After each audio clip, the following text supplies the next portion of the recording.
Comic Timing is a proud member of the Comics Podcast Network. Welcome to episode 62, part 2 of Comic Timing, a comics podcast devoted to the average comic book fan from the average comic book fan. Join in as a rotating panel of guests and myself, Ian Levinstein, discuss whatever comes to mind, time after time, here on Comic Timing.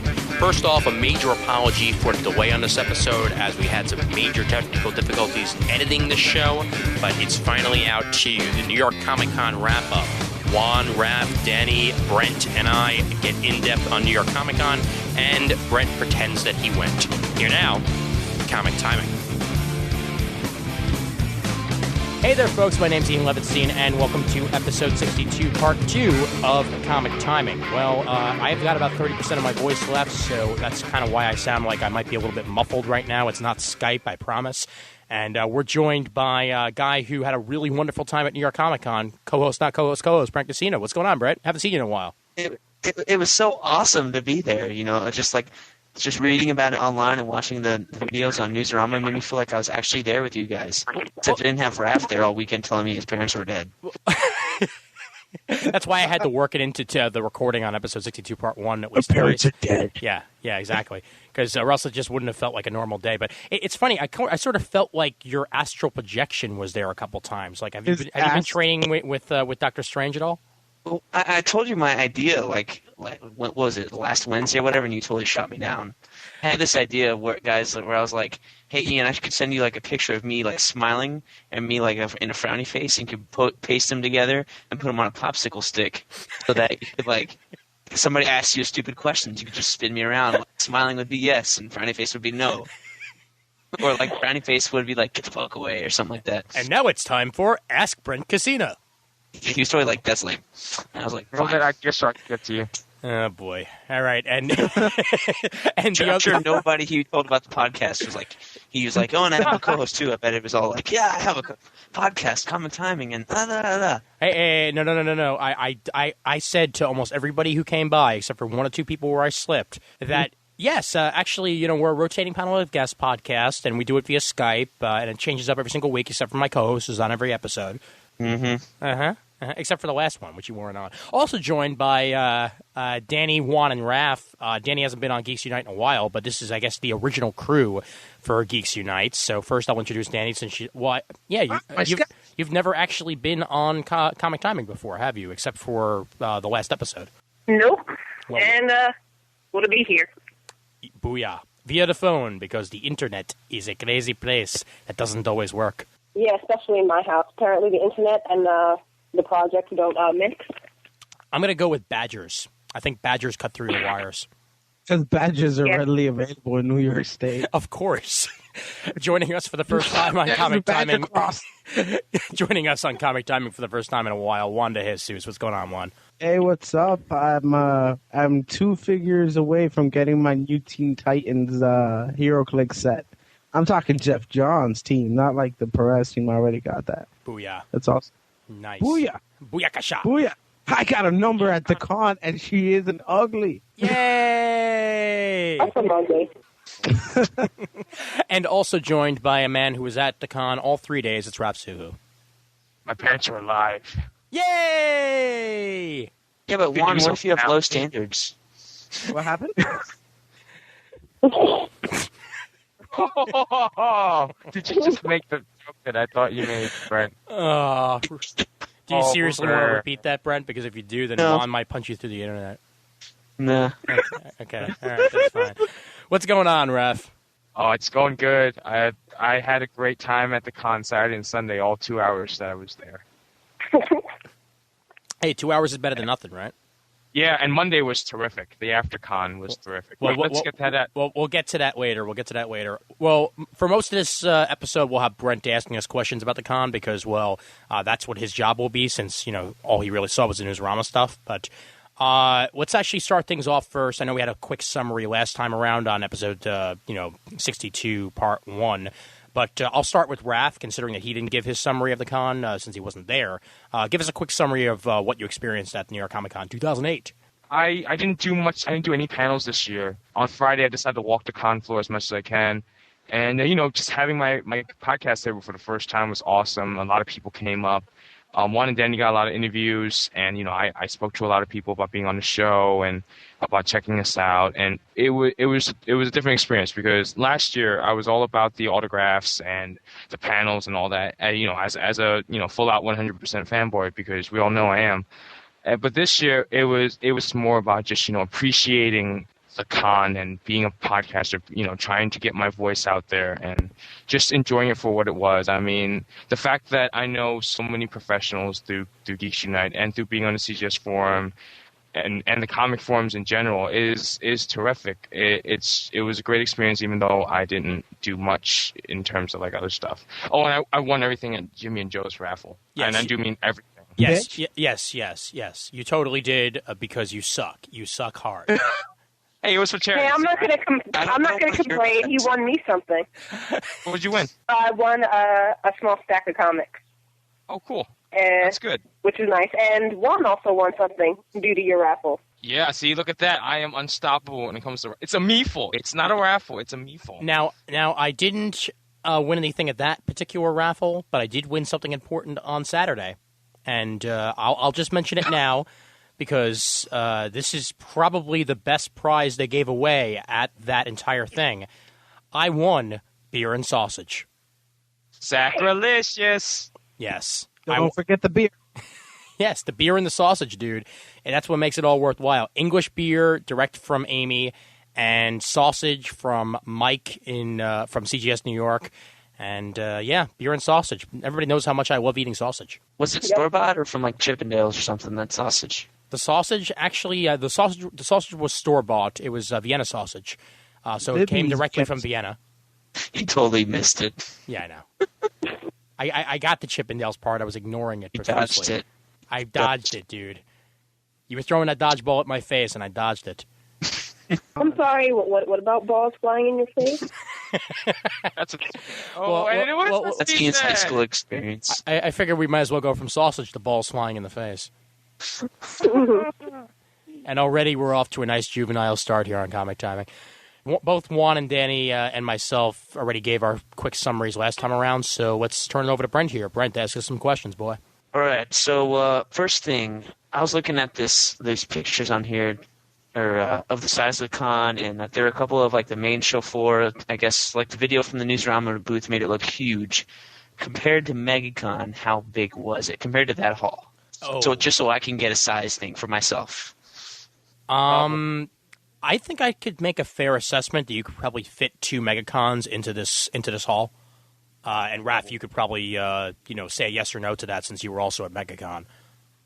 Yeah, I'm going to say, well, okay. The Javits Center gave New York Comic Con 3 of their exhibition halls, and there were, let's see, I think there were like 2,200. There was an aisle 2,200, so let's divide that in half. And MegaCon had, 10 aisles? So, 10, 11 aisles? So, 22 aisles versus 10, 11. Yeah, it was double. It was massive. Yeah, so like I would definitely say that you could fit 2 of them.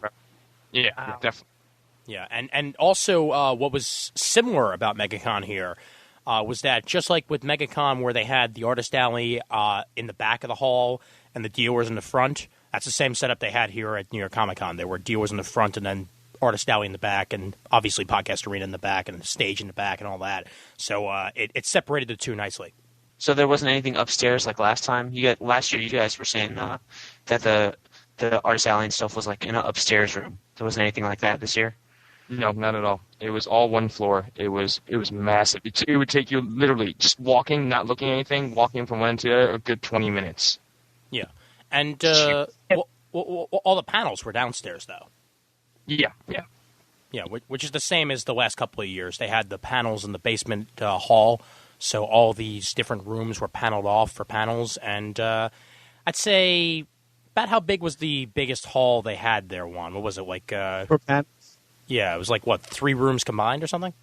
Yeah, it was 3. It was the 2 rooms that they used for both DC Nation panels and the one that they used for the Stan Lee panel last year. So it was about 3 good-sized rooms put together. In fact, it made it actually difficult to hear anything if you were on one side or the other. You had to be like either in the middle and towards the front or have really good hearing because it made it really difficult.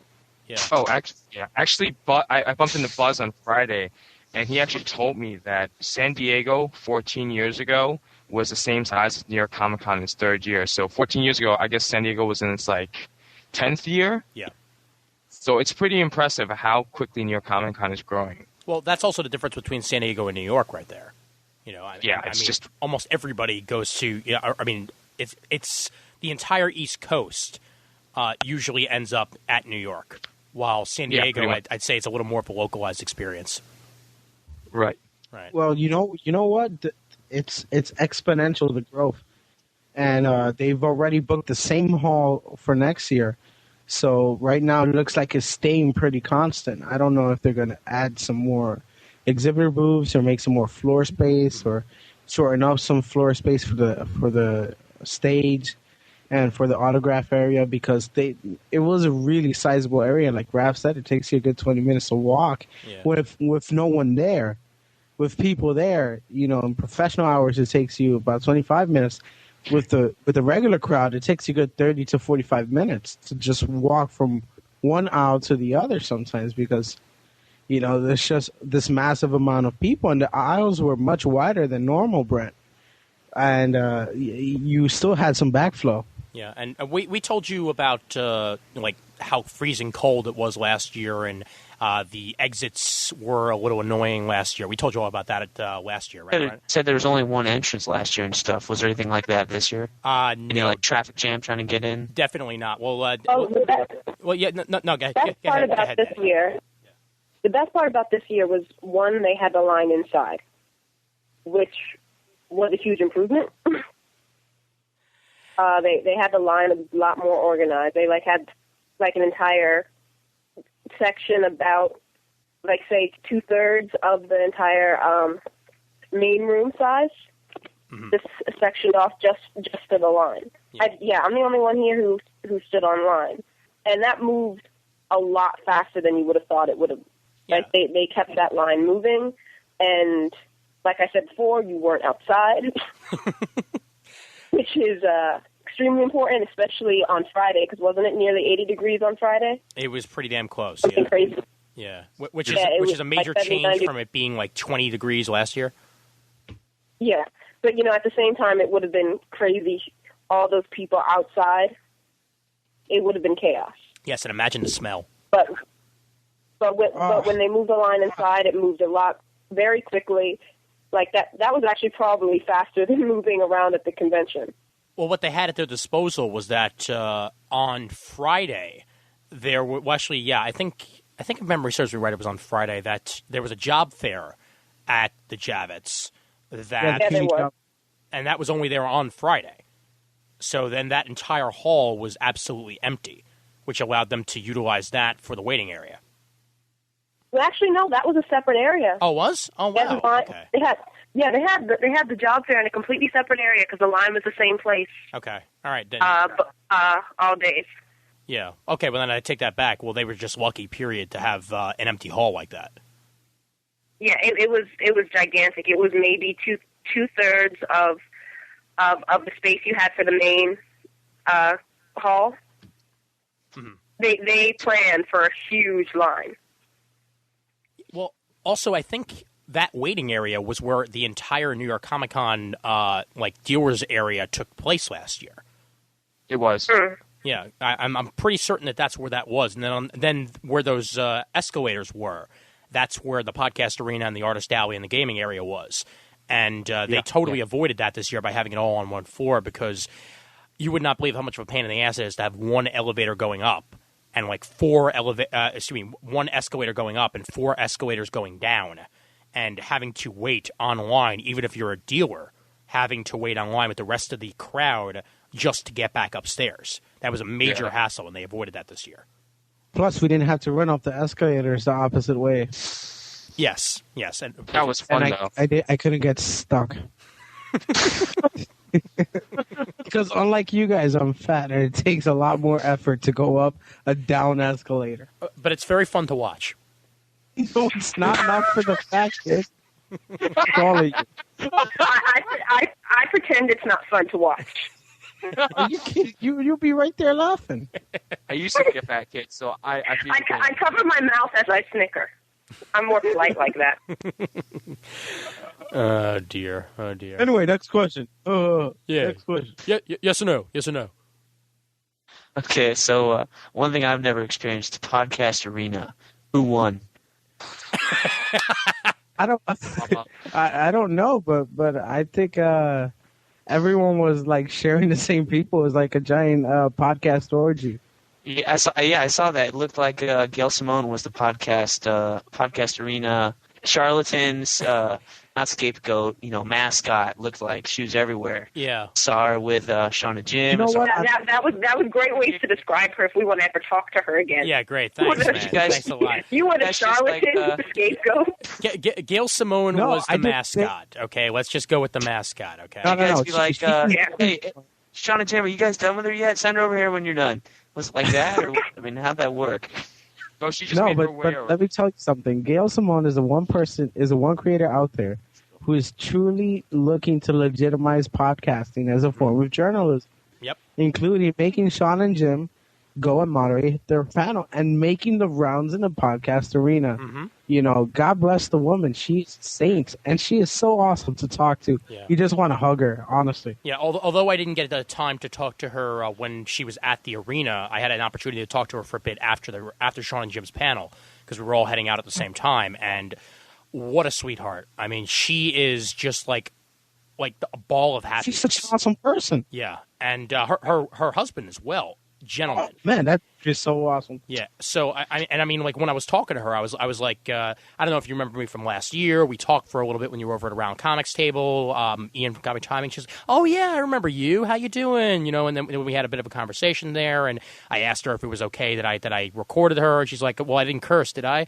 I'm like, no, not nearly as much as Dan DiDio in the reboot panel. And then she was like, okay, well that's fine. Okay, I didn't put it that way, but I just said, no, don't worry about it. You were fine. And she's like, okay, well then good. And now Sean and Jim are going to use that audio for probably by the time this episode's out, you'll be hearing that full Gail Simone panel on Raging Bullets, and it turned out great. And you would not believe how psyched Sean and Jim were to be able to have that opportunity. I mean, they were nervous like nobody's business, but at the same time, they read like everything she has ever done to prepare for that panel, and they did a great job of it. And so it was a surprise to me to hear about that on the forums and stuff. I was like, wow, that sounds like awesome. Like awesome. Sounds like awesome. So hey. Yeah. I wasn't there. So but like I got when the Raph hits it big, like 30 years from now, or It's 40 or Jeff Johns. 50 when he's like 80 or 90, right? He says Jeff, not Jeff Johns. Yes. Like What about he Jeff puts Johns? out- Listen, Aside from Jeff call him Johns being an or amazing Mr. Johns. person, I love Jeff Johns. Yeah. What about Jeff Johns? Jeff Johns is an awesome person. You know what? My especially friend my Brett- favorite comic books are by Jeff Johns. Jeff Johns as a person is just great. So- That the origin of that whole Jeff Johns thing is that he has a very Kryptonian name. If you think about it, instead of like Kal-El, it's Jeff Johns. Jeff Johns, son of John Jeff. Well, let's explain the whole Jeff Johns thing though, because that was one of the best parts of the DC Nation panel. I'll tackle it. Oh wait, I wasn't there. Oh, there. I was watching tables. I was manning tables for our sakes. All right, so I'll explain it. So Jeff's up there, and I almost said Jeff Johns. Jeff is up there, and they're asking the typical questions that they ask at a DC Nation panel. Like oh Jeff Johns, I love your work. Oh Jeff Johns this, Jeff Johns that. Until eventually he turns to the crowd and he goes, why is it I'm always Jeff Johns? Why doesn't everybody ever actually use Jeff? My first name. Everybody always calls me by the full name. And the next person who comes up says, yeah, Jeff Johns, I love your work on Green Lantern. And it actually takes this we one... all start cracking up. Okay, yeah, we all start It's like, cracking hello, up. John Winnick. Yeah, I know. It's like, do you imagine going up to, say, like... Well, okay, I actually said Gail Simone when I went up to Gail Simone the first time, but then I said Gail afterwards because, once you're familiar with somebody, you can say that. But... What I loved the most was that this one kid who is a fan of Raging Bullets, and they talked to him for a while, goes up to the mic and says in the best voice I've ever heard a kid use, "Hello, Jeff." And Brett's is left out in the cold. Do you feel that breeze, Brett? Yeah, I think Then of course, after the kid, they go back to going, Jeff Johns. We love you, living Like, the kid is the only person who managed to call him Jeff. Yeah, out of the entire group.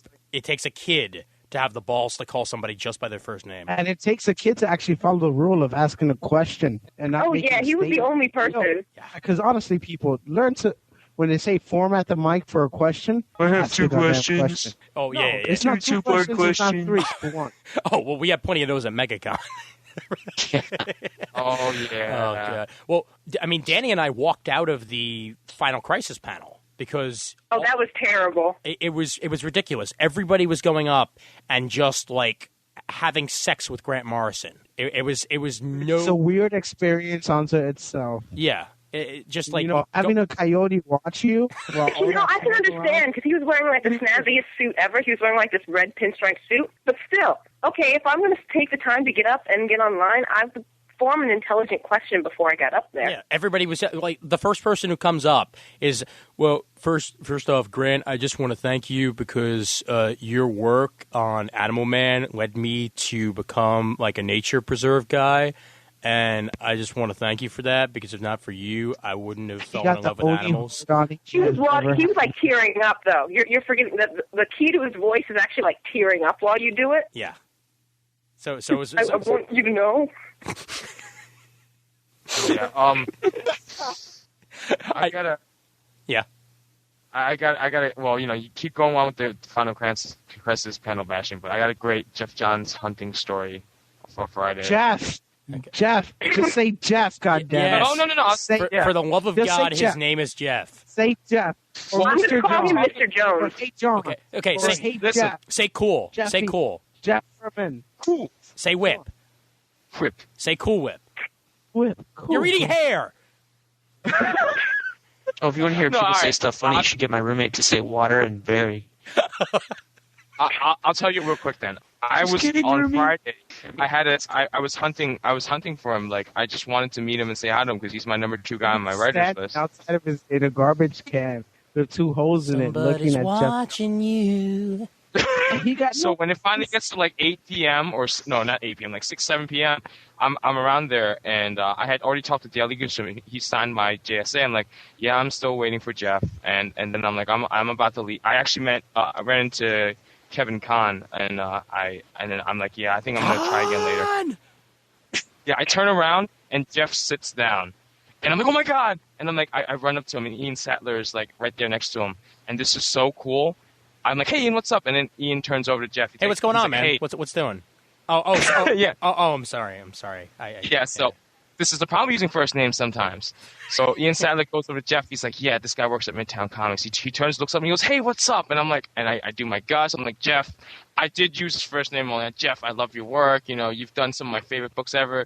And it was Did he turn into a Mark Wade and he was like, come back to the last no, he didn't. There was no one else. But there was no one to it was- save him. Yeah, I mean, Ian Sattler was sitting there, but he already said this guy works at Midtown Comics. I'm pretty sure that's sort of was like he called you a loser. He works at Yeah, Midtown. Yeah, I know this guy. He works at McDonald's. Hey, how are you? I say hi to him and Didio every week. Name dropping. All right, so every week. Me. Hey, how you doing? How you doing? Nice to meet you, Raf. How you doing? yeah. Actually, I was at the DC booth. I see Dan. I go, hey Dan, what's up? And he comes up running up to me and just like shakes my hand, like, hey, how's it going? And I'm like, just wait until I start talking about that reboot panel, man. You're gonna have an entirely different side of Dan DiDio. But all right, cool. So let's get on to it. That's my Jeff Johns story. I Okay. love you, Jeff, if you're listening. We're sorry, Mr. Johns. Hey, you didn't We're give us a sorry. business Tell that story card. because it's proved that not all creators are scared of him, basically. yes, Yeah. yes. Only Exactly. Mark Wade is scared of him. But we're sorry, Mr. So Wade. Ian, I want to hear about this reboot panel. Okay, well Yes, before yes. I do, Awesome. one more thing about the DC Nation panel, and this is a So bad. negative for somebody using a first name, is that whenever Dan DiDio would turn to Ian Sattler and go, so Ian, what's the deal? I would then turn to Juan and go, well, it's a funny story. Okay, wait. Go back to that final crisis panel, you guys. What was so bad about it that you got up and left? Nobody was asking questions about Final Crisis. They were basically just thanking Grant for his work and all that, but they had a Grant Morrison panel specifically for this like a day ago, and Yeah, that's they weren't actually talking about it. So Star we went to Marvel Comics Prize or No Prize instead. With like, And the only questions that were really being asked at all were questions that, like, it was like, they're not going to answer that. Right. It's like, so is the Flash going to die? It's like, who's going to kill this person and how and in what issue? By the way, Grant, I love you. That's ridiculous. I mean, I do love Grant Morrison, but that's ridiculous. Yeah. And that was okay because when we went to the prize and no prize, Brubaker was there. Yeah. Danny. And that was fun. Okay, let's explain to everybody, and again, we'll get to the reboot. Don't worry about it. We're getting there. But this needs to be told first, and I think Danny will do a better job of telling it than me. Tell him about the guy who got pwned. Oh, Lord, that ass. Okay. So essentially, it's up to this. Wasn't there already a big list of prizes when he got up there? Yeah, there were like 4 or 5 prizes already in it. Like really, like nice, impressive sketches and stuff like that. And he gets up there all cocky, and with each question, he's like, "Well, I believe that was first mentioned in, issue, whatever and whatever, and that person was originally called this, but now they're referred to as this." In issue number 7, I believe his hair was blue, but it later changed to red in the next issue, and it was explained to be a coloring mistake. Yeah, like seriously, he actually did sound like the guy from The Simpsons. And usually, I'm like, oh, I love that guy on The Simpsons, but I've never actually met someone who sounds exactly like that until this guy. Like, I've never wanted someone to answer a question incorrectly in my life, like, as badly as I wanted this guy to. So, of course, this guy, like, I think it's like an acronym category. Yeah. And he was clearly showing off, because otherwise, why the hell would you pick the category where it's like, what does this acronym stand for? Yeah, and so he got the sword question. Yeah, and he misses it by, like, one word. After being all, well, this offshoot of S.H.I.E.L.D., was da-da-da-da-da. And then it was all in the reaction. It was all in the reaction, because remember how Brevoort was. After he gives the answer, Brevoort turns to him and goes, "Well, that was almost right." And we all go, "Oh," because everyone was waiting for him to screw himself over. And then wasn't there like a kid who got the answer? The kid got it, but most importantly, as he's leaving, like the spoiled human being that this guy probably is, as he's walking away, he goes, "It's okay, I'll be back." Wait. Hold on a sec. Yeah. After you guys finish the story, you guys got to tell the story of how Dandy Dio chewed out this ass wipe. Ooh. For like a good 3 minutes. Well, you know what, Juan? You could probably do that better than us, man. You can probably tell that story. But, it was just hilarious watching this one guy that you could tell was there just to mop the floor with everybody. Get his he just thought he was going to sit there and load up on every prize. But the thing is, instead of focusing on answering the questions correctly, he was focusing on showing how much he knew more about comics than everyone else in the room. Mm-hmm. And that just makes you lose. And then it's like, no, you're not answering the question. You're answering everything but the question. Right. Yeah. So. And now the guy's going to be up there looking for the hardest question that he can possibly ask you, so that you can lose. Because no one wants you to walk home with anything. Douche. But that was all right, because it was fun watching him fail miserably. Yes, indeed. But anyway, Juan, on to the burn. Oh man, it was DC Nation, right? Friday night, and typically Dandy Dio flashes the board. Talks about how Countdown leads to Final Crisis. So this dude gets online as soon as he opens the line to questioning. And he goes ahead and he goes, "Well, Dad, how come Final Crisis sucked? And you guys have been putting on some bad books, and Aquaman is shitty, and blah, blah, blah." And Dan goes, you know what? It's a new year. Get over it, right? Just next question. And Dan tries to be passive about it. And then, it must have struck Dan right in the ball sack. He goes, wait a minute. Come back. You stand right there. Turn around. Listen, we've made some mistakes. And he chews this guy out in front of everyone. I'm talking like a good 3 minutes saying, we've made mistakes. Countdown sucks. We're moving on to something new. We're giving you good products. We're putting out good books. We're canceling bad books. And we're going to make sure that every book that you read is the best book. And this guy turns fucking red.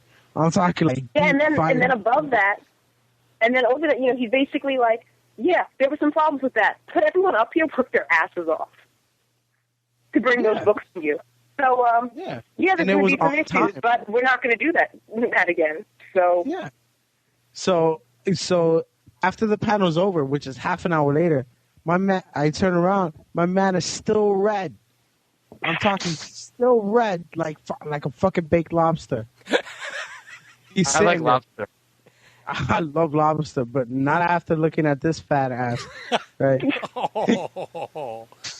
Sitting there, right, knowing that he probably goes home and masturbates constantly to Wonder Woman's bustier, right? Getting up there, right? You're Asking speaking from questions. experience there. You know what? No, not recently. But what I'm saying is, you know, if you're gonna go to a panel, ask questions with some substance. Right. Ask questions that would expand upon one, what they're talking about, and two, about something you want to know about. Don't go and wait almost half a year and build up this anger just to get up and do it, because you never know. Some guy might just bite your head off, and then the deal did it. And I applaud him for it. It's one thing having a critique and being like, you know, I was wondering why you guys, you know, chose to do this instead of something else. It's another thing he went up there and was like, why did this suck? So now at 2 cons in a row, and, you know, Brent knows the other time, but 2 cons in a row, I have now experienced the editor-in-chief of one of the biggest companies. Last time it was Marvel, this time it's DC. Yeah. Absolutely destroy a jackass. Well, you know what? These guys are asking for Go it. editors. I'll tell you why. If you don't like something, fine, drop it. You know, that's what I did. Listen, I'm a fan of Shadow Pact. I'm gonna write it out. But honestly, I came very close to dropping it, and then I saw there was like a couple more issues left. So I'll just finish off the run. Yeah. But there was books like X-Men. I dropped it. I just can't take it. It's painful to read. And let's now everybody let's pour 40 out for All New Adam. Oh yeah, for my boy, All New Adam. I buy him religiously, and you know what? They made a choice, and they stuck with it for almost 2 years, and then they said, all right, you know, it's not working, and they did it. Yeah. Racist. Well, you know, Also, it's entirely difficult if you're talking to a panel, you know, and asking a question. And if you're in a one-on-one, you know, interview or discussion, you can say, well, why did you do this? Right. Yeah, they put out comics for the fans to read, but this guy's confusing the fans with just him. Yeah. You know? But Where this happens at every single convention, and it kind of makes us look bad. It does. Yeah. Kind of. They Yeah. just look like exactly like comic book guy. I know. And then- And we're not all like that. And then there's people like me. You know, I do what I can when I can. You know, and then there's some people who actually talk to other people, you know, and then realize, wait, this one comic wasn't just printed just for me. Like, other people are reading this crap, too. Mhm. Wait, really? Yeah. Yeah. It's Yeah. true. It's true. You know that issue of Countdown you bought, Ref? I bought it too. Oh my God, really? Yeah, seriously. You know, we should totally go to a Yankee game together or something like that. I feel like I've connected with you. All right, but anyway, finally, I get to the reboot story here. So, Brent, you know what Dan DiDio is pretty much like at this point. You know, I mean, like, he's got this persona he puts on all the DC, you know, things. It's, you know, Mr. Happy-Go-Lucky, Mr. Everything's Super, and he got a nice jovial personality, right? Yeah. Yeah. Well, obviously he needs to be like that because he's an editor-in-chief. Well, little do a lot of people know, Dan DiDio actually used to run the entire production over at ABC's Kids Department. So that whole Saturday morning block of ABC Kids programming was run by Dan DiDio back in the day. He then moved on after that was done to being the story editor for Reboot, because that was one of the shows that was on ABC Kids at the time. When Disney bought ABC Kids and shut it down, he moved on to Reboot for YTV. So he's been with them ever since the beginning, really. And he was with them with the later seasons that ended up on Cartoon Network and so on and so forth. So they had a Reboot panel in one of the smallest panel rooms, the same room they had Gail Simone in. I'll bitch about that later on. But anyway, he sits down. And, you know, things are going normal a little bit at first until the stories start being broken out. So Dan turns to the panel and goes, there's no way I'm going to be able to get through any of these stories without cursing my head off. So do you mind? And everybody in the panel was just like, no, we don't care. Come on, curse your heart's content. So he's like, fuck yeah. So anyway. Oh, yes. So he tells one story, and one of the most brilliant stories I've heard. First off, there was an episode of Reboot which was filled with, like, I guess a lot of like military references and stuff like that. And standards and practices went nuts over it. They went absolutely insane. So he tells this story how, as opposed to actually making any of the changes because they felt that it would ruin the show, they wrote a letter to standards and practices and sent the episode back to them. And the letter said, "Here is the episode. We made all the changes just for you." And they get it back, and there's absolutely no problems with the episode. Did they change anything with the episode? No. Yeah. So just by saying the words, "We did it just for you," they absolutely got it by standards and practices because standards and practices have their heads up their ass in the first place. Maybe that's what they should do for the fanboys. Yeah. Number 2, there was a character in Reboot, forget which one, that was named after a strip club in Vancouver. and did Andrea. Wasn't it Andrea? No. Andrea was modeled by a stripper. This was a specific. Right. This was a specific. Character that was named after a strip club, and he asked the audience, like, can you guess what this character was named after? And then one of them screams, "Strip club in Vancouver," and he's like, "Booyah, you got it." But the Andrea story is even better because in order to get Andrea, one of the characters in Reboot, they went to a stripper at this strip joint and asked her to come on in to model it. And, they had her put on the suit and all that, got the motion capture going, and she was more than happy to do it. And, of course, the DO turns to the other guy on the panel and goes, "So do you still have those pictures?" He's like, "Yep, I ain't ever getting rid of them." Yeah. It was wonderful seeing another side of Dan DiDio, as opposed to just being like the constant salesman, seeing like what he's done in his past, really. And, how it made him the person that he is today. And, yeah, he's bitter about standards and practices. He's bitter about what happened to Reboot, but he's allowed to be. And it was like seeing a totally different side to a guy you would have never saw at a DC panel. So there's that panel. It was like my favorite panel of the con, no question. Well, any panel would be better than the Geek Love panel. Oh, did that joint suck? Share. I was in there for maybe about less than 10 minutes before I said I can't stand this panel anymore. And I have to leave because it's, one, it was part PowerPoint. Okay. Which was weird. And two, it was mostly just them standing up there saying, "No, look, this is a relationship I've had, and it was functional." And little does this woman know that if you have a relationship with a guy who loves Lord of the Rings so much that all his figurines are like staring down at you as you're in his bed, he's probably not in love with you, but Legolas, and it's not actually as functional a relationship as you think it is. Oh, that's harsh. Ouch. Wow. Wow. Jenny. Ow. I'm kind of hurting inside a little bit right now. Yeah. I just got this pang in my heart, and I'm not sure where it came from.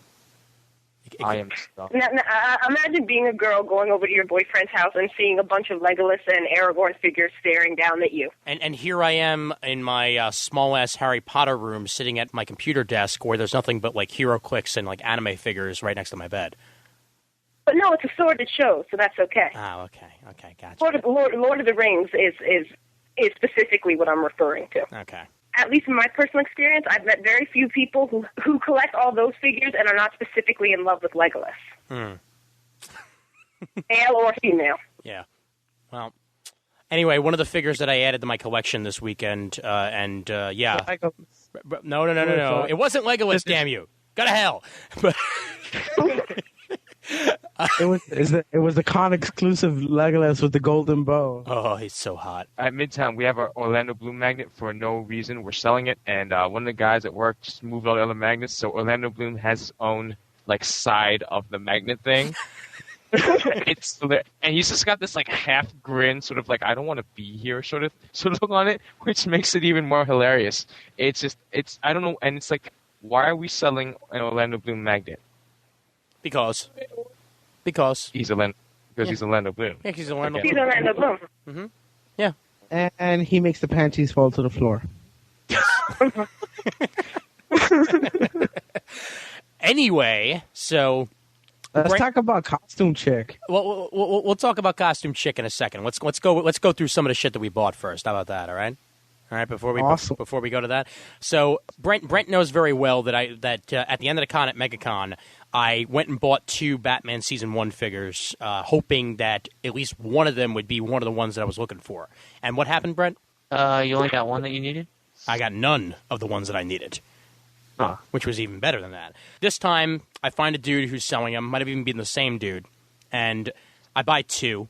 This time, I actually managed to get Harley Quinn, so now I literally only need one more. That's it. Now all I need is Batman. The second one I got, of course, was another Joker, which I just gave to Jim of Rushing Bullets, and he was happy to get it. So then I showed Danny where the place is, and she buys herself some figures, and then Danny gets Batman. It's got Batman. Yeah. What duplicates do you have left? We can make an exchange. I don't have any duplicates left. I've given them all away. Yeah. But oh well. I'll give you the Batman, but you need to give me the Connor Kent Superboy Hero Click. Don't have that. That wasn't me. That was Jim. That wasn't them. Yeah, that was Jim. All right. Shit. I've got an All right, Azrael. all right. I've got an Azrael too. I got a Darkhawk. I got a Darkhawk too. Shut up. What? I got a Thor. I don't have a Thor. I'll trade you the Batman for the Azrael Hero Click. No, It's huge. don't care. It's Azrael. Don't give a shit. Dude. I've got right now. I'm sitting right next to a Azrael Season 2 Batman figure, directly next to a Azrael Hero Click, and that's the way it's going to stay. Oh, I want an Azrael action. $10. No, Yeah, well, my Batman is being cozy with Callisto and Top Dollar nice. Not from bad. Pro right now because I didn't set up my Buffy's and my Batgirl yet, so Yeah. Well, I'm just gonna my shelf looks confusing. I'm just gonna go through the hero clicks I got at the con, and then other people can say whatever the hell they got because that's really the only thing I bought at the con, other than a couple of issues of Excalibur, Daredevil Volume 2, which was the David Mack Daredevil because I didn't actually own that yet, and I got there was one other thing that I bought and I can't. Oh yeah, I got the con exclusive glass, so I got the Iron Man glass that they were selling at New York Comic Con. Was there anything else other than Harley Quinn? No, that might have been it. But anyway, I got about 10 hero clicks, and they're all staring at me right now, so they're easy to find. I got an old school Tim Drake Robin, and he's like balancing himself on like I don't know, it must be like a wall or something like that. And then I got a new school Tim Drake Robin, which is like his black cape covering himself, which looked pretty nice. I got a Darkseid, The Question. I got the full set of Booster Golds, I guess, because I got Booster Gold, Supernova, and Blue Beetle. I got Darkhawk, Azrael, let's see who else, Piper and Trickster, Kyle Rayner in his new outfit, Awesome Andy, which is like the score of the con. That was cool. But even better than Awesome Andy, I got myself Lockjaw. Oh, really? Yes, I did. I didn't see that one. Yeah. Lockjaw is like like one of those like extra long figures, and it's just Lockjaw, the dog, and it's fun. Sage from X-Men and Starfire. And those are the ones that I picked up, and that's really all I bought at the con. So, yeah, what did other people get at the con? Juan? I got a giant Sephiroth, which was awesome because he's fully posable, and just awesome because he's Sephiroth. I got a bunch of hero clicks, including me finishing my my Justice League collection to annoy my boss at work. Cool. I did my Teen Titans collection, and I also did my classic Teen Titans collection. So, all in all, it was very productive and very awesome. And I appreciate it. I also got about 6 or 7 issues of Robin that I was missing to complete my run. I'm just that much closer to it. Nice. Awesome. Oh, and I forgot, I also got an Atlas hero clicks. Atlas from Thunderbolts, from the original Thunderbolts. Oh, yeah. Yeah. Yeah, I remember him. I only got it because it's very big compared to the other hero clicks, because Atlas is very big. All right, Danny, what'd you score? For me, it was mostly I spent most of my money on stuff from David Mack. Actually, got a couple of autographed prints. Have autographed a copy of Circle of Blood, a Kemi sketch done. I didn't really buy comics. I won like a pile of them, which was nice. And what else? What else did I get?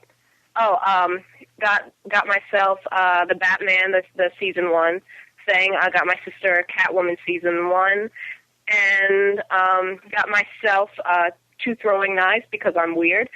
And No. Come on. Put it right. You want to throw them at Juan.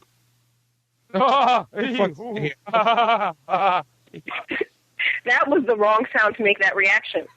I'm not quite sure what that meant, but it made me uncomfortable. And that was on purpose. That was me going through a whole thing of emotions there, like from nervousness to losing my co-host to that. It's funny, and then oh, that was nervousness. That was not at all what came across. Anyway. And then Ron got me a couple of Zot pins, which were pretty awesome, and I also got that little Michael Jackson book, which was pretty cool. Just Michael Jackson through the decades. So you get to. Oh yeah, I think I know that guy. Yeah, showing the different stages of Jackson. Yeah, it's pretty awesome. I've been showing it around. Nice. All right, Brent hasn't asked a question in a while, so let's actually let him ask something. What was the podcasters' dinner like on Saturday night? Ah, there you go. Well, the podcasters' dinner was filled with podcasters and pizza, and there was also a bunch of soda. It was self-replenishing, so the minute that your soda was done, a man who worked there would come up to your soda, and all of a sudden you would have more soda. And that was very nice of them. It was almost, there was a waiter. Yeah. Yeah, it was almost as if waiters existed. There was also a bunch of pizza and shit and calzones and stuff and shit. But let's not focus on the food. Let's focus on the fun. The Fixer, I hung out with him for a while and his crew, and we talked Buffy for like a half an hour. And I had my weekly Buffy conversation there. Yeah, well, now that I'm on season 2, I got to start, swooning over the show as well, and that's just what happened. And there were a bunch of other things there. There were raffles and stuff. That's where I won my beer and my sausage, and I enjoy looking at my sausage in a can. Yeah, I love looking at my sausage and waving at it. And other than that, it was just a lot of fun and good times. Any moments that you can point out, Denny or Juan or Raph? I won New Frontier. I won the Golden Age with the golden cover. Ooh. Well, Raph, which New Frontier did you win? The trade paperbacks, and that capped off a night of enormous winning for me. Yeah, because you had every single raffle ticket. I did. Give us a quick scope of everything you actually won. Really? You want me? Okay, I've got an original comic book page. I've got the Iron Man Nerf blaster. I've got a bunch of retailer incentive covers for various DC comics. I've got all 3 issues of Johnny Hero. I've got volume 6 and 7 of Naruto. I've got a whole bunch of more trades that I'm looking at right now. The stack is so big and facing the other way with the spine. You want a nice Steve lady. Root I want a Steve Root art book, which is so good. It's like a pie. It really is like the Harry Osborn pie. Well, great. We got to pull cord phrase number 5 on Raph's card. Yes. It's like... Wait. What have I missed? And on that note... Yeah, okay. That's the other one. Your parents are still dead, and fuck you all. No, my parents are alive. Both of my dad's dead. Yes, but I believe you were lying. Okay, so any other big scores you got this weekend? Yeah, Raph, no. Oh, that's what she said. Of big potential scores. Boston Girl? Oh yeah. Sorry. Yeah. Well. Does anybody else have any other moments about the dinner that they want to share or anything? Me walking around with a pitcher of water and just hobnobbing. It was really cool to just say hi to everyone. And Raph, that wasn't water. That was absinthe. Listen, I'm drunk now, okay, Danny? Bill Cosby? Gerald so good. The pudding. And the kid saying the thing with the pudding. And the lady. All right. Let me pull this train over. Thank you. Yeah, so... Just go ahead and talk about the highlight of my weekend. Go ahead. Was the wonderful costume girl. I don't even know what she came over with an interview that we had to do. And as I'm conducting the interview, I noticed she takes Raph's hero clicks and makes them have sex. Thanks to Ian. Ian's table. Yeah, and especially Cyborg Superman humping Thor, and Hawkman in the crotch of Thor as well. Brent, it was awesome. Well, they were envious of Wolverine and Cyclops having sex. Yes, but you know what? I had a massive orgy. You just had a gay couple. That's going to be a sound clip for like, episodes and episodes to come right there. Well, you listen to Comic Time and you'll get this. You just had a massive orgy. You just had a gay couple. Listen to Comic Timing. Have an orgy or a gay couple, that's up to you. No, I noticed Raph was gone, and she just kept playing with his clicks. So I'm like, hey, let me just try conversation, right? So I keep her coming over to keep playing with the hero clicks. But on Friday, I don't have any of Raph's hero clicks, so I have to purchase my own. But the guy wasn't there. Right? So I bring Plastic Man and Inuyasha, right? And she goes, "Oh, you didn't bring them." I'm like, "Yeah, but you could play with these." So she makes Inuyasha teabag Plastic Man, and there's photos on Flickr, Brent. Right now there's photos on Flickr of Inuyasha's crotch all over Plastic Man's face. And all of the superhero sex craziness that happened in New York Comic Con 2008. And I purchased some of my own, and I bring them, right? And I specifically make them all chicks, just to see what she will do. Sunday comes, right? And she's like, yeah, I'm going to be leaving early. And I look at Danny, and I'm like, this is my one chance to find geek love. And Danny's my witness. She is not a bad-looking woman at all. We were afraid about what was going to come without the costume. And we were, like, taking bets and everything. Right, Danny? Yeah, we were like, what color hair does she, because the costume completely covered pretty much everything except for, like, her face. Yeah, it was very weird. She was wearing heels. So Carlito has stolen this beanbag, right? And for some reason on Saturday morning, it was in my booth. So I just passed the buck and threw it into Ian's booth. And nobody ever said anything. I poofed up the beanbag and I said, listen, why don't you come back before leaving and play with my hero clicks? Okay, all right. That is officially the best geek come online I've ever heard in the existence of the universe. And then I said, you cannot leave New York Comic Con without first coming over here and play with my hero clicks. Because I enjoy the way you make them have hero click sex. Hey, baby, why don't you come back to my place and play with my hero clicks? Hero clicks. You know what? At any point in time, is your brain going, am I saying this? Am I really saying this? Yes, my brain is like, come on, dude. You have so much more skill and tact, and you have a degree, and this is what you're doing. You're asking a girl to play with your hero clicks. So, it gets to you after a while. And Brent, honestly, I couldn't think of anything better to say than come play with my Robin as he goes ahead and messes with Robin was your best choice? I would have been like, at least say Thor. I didn't have a Thor. That was Raph's Thor. It was And I guess you can't invite her. Hey, come play with Raph's Thor when you're off work. Oh. No. Probably wouldn't work as well. Hey, I baby, you be the Mjolnir to my Thor. No, Ian, I would never I would never say to a woman, come play with my friend's hero clicks. She could only play with mine. So I mean, what was this a success you're talking about here? I mean, success because she came back, and for a second, as the wind blew, and then I noticed it was just the air conditioning unit that was over us. Rayo Speedwagon started playing until Max Glory hit stop, and I look over, and he's like, "What, man?" It's like perfect, and I'm like, "All right." And she walks over, and I'm like, "Hey, please, come in. Would you like some Gatorade?" Another geeky quote. No one's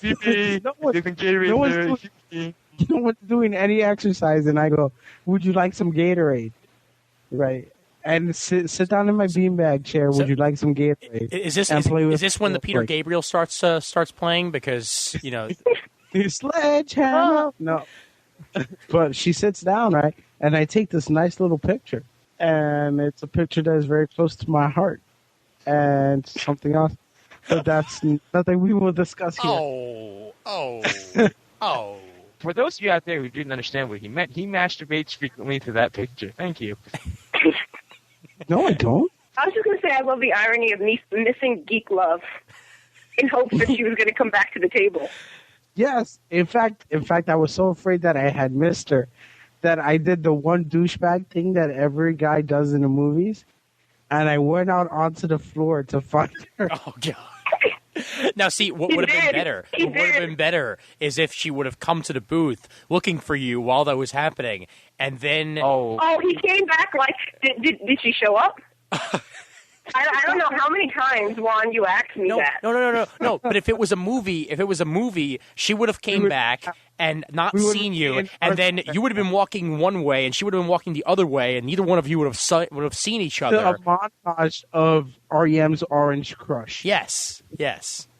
Okay, but because I've got my spine, I've got my orange crush as she walks by. Were the Kutubutskaya booth. Were their phone numbers exchanged? There was a successful exchange of numerical data. Hey! We have a winner. Off a piece of paper with a giant fist that puts me down as a podcaster. Now you're gonna have to buy a shitload of HeroClix now. Oh man, don't worry. Julian Little's he's a judge, so he says he could get me a case. Good shit. Good shit. That is Geek Love, and that is what should have been happening down in that fucking panel. Not any of this PowerPoint shit. You know, it's funny. If Mandy was on the call right now, Brent, I believe at this point she'd be saying, "You want to know how I know you're gay?" Just ask the man to play with your HeroClix? Yes. How many hit points do you have, Ian? I don't know. I think I'm knocked out, dude. I think Brent's knocked out. He hasn't said anything like the last half hour. Now he's just in listening to podcast mode, that's all. Yeah. That's exactly what it is. Yeah. What was the best point of the non-con for you? Did you have a good weekend? You know. Yeah, how was your weekend, Brent? It was pretty good. I was supposed to record About Heroes 100 with those guys because I do reviews for them and I've been talking to them for a long time. Mm-hmm. But they didn't call me to do it till about 11:30, and then by that time I was over at my girlfriend's and we had all our buddies over getting drunk. So I was like, fuck it. Playing with HeroClix? No, we were playing Guitar Hero. We have better things to do. Oh, yeah. Yeah, okay. Hold on. Excuse me. Let me go back here for a minute, okay? Because you actually just made the sentence, I have better things to do. I was playing Guitar Hero. Now he gets it. You saw that? I'm talking about a girl playing with my HeroClix here. Right? And he's here. I got better things to do. Let me play with a toy guitar. I was playing with my friends, though. I love you, man. I love you. Brett, you got to come up to New York City. Even if we got to sell T-shirts to bring you up here, we got to get you here for next year's Comic-Con. I know. He'll try his hardest. He'll try his hardest, and if not, it'll be the year after that. No, honestly, I'm being honest. Let's sell Comic Timing T-shirts. Yeah.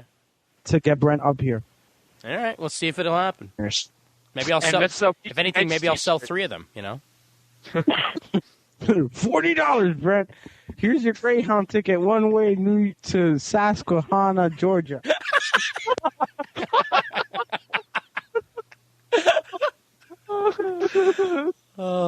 That's $40 to get you.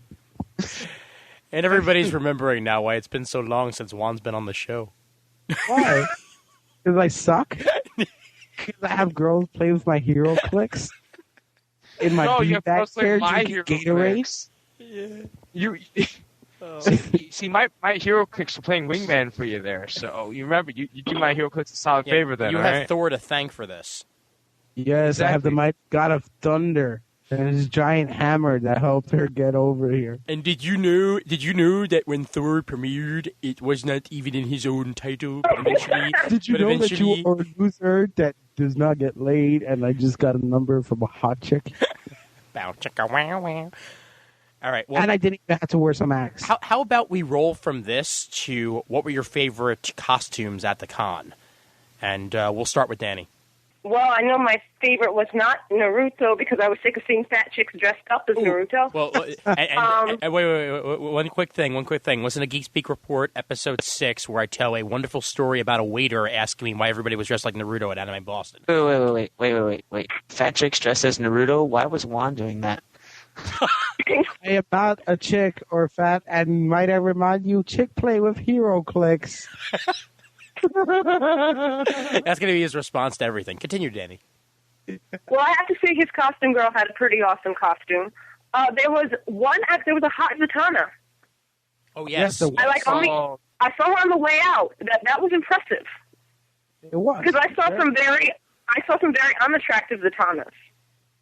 There needs to be a weight requirement when you dress up as a character with no pants. No Right. pants. I really think there should be. No pants. No pants. Me, Okay. I wear no pants. No It is pants. leave it at it. Well, I'm not sure whether or Now, not... thanks, Lon. Now I have an image of you dressed up as Zatanna in my head. Thank you. I'll never sleep again. You know what? Fishnets are good. They cradle balls. Sin pantalones. What the fuck is wrong with you people? But there was a female dressed in fishnets with a Green Lantern outfit, and I'm not sure whether or not she was dressed as Black Canary or Zatanna as Green Lantern. But that was a really, really cool costume. With the green and the domino mask, brown hair pulled back in a ponytail. Mm-hmm. Gloves. Yeah, I got a picture of that on my Flickr. Nice. Apparently, I've reached my maximum upload for Flickr in just 2 uploads. I got a premium account just for that exact reason. Yeah, I'm not paying because I'm Puerto Rican and I'm cheap. I'm not paying. I'd rather wait 10 days. No. He's genetically not allowed to pay. It's in his blood. Yes. He can't even hit the button to pay. That's what it is. No. PayPal buttons In fact- do not respond to him because he is Puerto Rican. Well, I liked also the 2 girls that were dressed up as Bizarro Supergirl and Bizarro Batgirl. Oh, I missed that. I totally Yeah, I missed that too. Yeah, I believe their exact names were like Bizarra and Batzara, if I remember correctly. For Bizarro and Batzaro. Did you take a picture of them? I didn't take a picture with them. There are pictures online of them. I know that. Our buddy Ziggo was dressed as a pretty decent Jason Todd. Yeah, that was cool. Even not white flex. Mm-hmm. And he asked why he doesn't have a title. But here's Batman. Yes, or We his haven't- Nightwing Batman, Boom, or his Or Bruce his Wayne Hush- Batman. So Jason for Todd's fate- parents are dead. Well, good night, everybody. Try to feel. And well, let's see. There were a few others, if memory serves me right, that were actually pretty good. The couple that was dressed up as Dr. Girlfriend and the Monarch. Oh, yeah, that want my was pink cool. butterfly. Yeah, and also I got to give a shout out to the people that dressed up as the players from the Super Tennis RPG. Oh yeah. I'm the grand champion. You know that? Yes, you are. Yeah. I learned how to play. Yay! Did you guys see Mr. T? No, I didn't fool. Oh, Yes, I was awesome. online with Mr. T. That was pretty awesome. Yeah. Wait, was He's- it the he's real Mr. T, or was it just somebody dressed as him? No, it Oh, was he was- someone dressed to the T. Oh, bum. That was so bad and even made even worse by the fact that I did not mean to do that. But anyway, Yeah, He's but dressed to it the was a T, fool. perfect costume. he would get into character too, and he would like grunt and stuff, and be like, I'm pitiful. Try to take a picture of me. Drink your drugs, eat your milk. It was good. I have to say, Goat smoke is standing awesome. online, you saw the biggest concentration of the most ridiculous outfits. Definitely. Like, I was surrounded by, like, this goth punk anarchy dress group, and one of them had a stroller with a baby. Oh yeah. And this confused me, because the baby was just perfectly normally. But it's like full, St. Mark's Place, goth wear on everyone else. Right. The person who I assumed was the mother had, like, her head half shaved. Wait, only half. And Only half. yeah, only half. Okay. You have half your hair. And it's a little baby in the stroller that she's pushing around the Comic-Con. As I hear another one of their friends who's dressed up as Naruto, of course, goes, Nice. "No, I can't because it's in freaking Japanese," as if the animes are at fault for being in Japanese. Uh-huh. Yeah.